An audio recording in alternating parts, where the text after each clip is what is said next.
आमच्या लहानपणी बाळा, उठा उठा दिवाळी आली, मोती स्नानाची वेळ झाली. उठा उठा दिवाळी आली. टीव्हीला लागायला लागली की कळतं दिवाळी जवळ आली आहे. दिवाळी आणि मोती साबण हे नातं खूप घट्ट आहे. पण कधी तुम्हाला मोती साबणाचा इतिहास माहिती आहे? मोती साबण आधी 1970मध्ये टाटा ऑइल मिल्स कंपनीने बनवायला सुरुवात केली. तेव्हा हा 25 रुपयाला असायचा.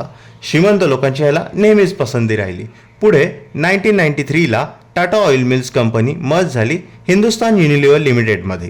पण मोती साबण चर्चेत आला 2013ला.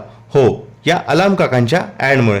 भन्नाट मार्केटिंग स्ट्रॅटेजीमुळे मोती साबणने नॉस्टॅल्जिया मार्केटिंग वापरले. ते म्हणजे दिवाळी म्हणजे मोती साबण आणि महाग म्हणजे चांगला. आणि त्यामुळेच मोती साबणला अलाम काकांच्या पुढे कोणत्याही सुपरस्टारची गरज लागली नाही. त्यावेळेला ही ॲड बनवलेली ऑगिल्वी या डिझाईन एजन्सीने. तुम्हाला माहिती आहे, मोती साबणाचा मागच्या वर्षीचा टर्नओव्हर होता 60 करोड रुपये एवढा. काय मग या दिवाळीला तुम्ही पण मोती साबणाने अभ्यंगस्नान केले की नाही?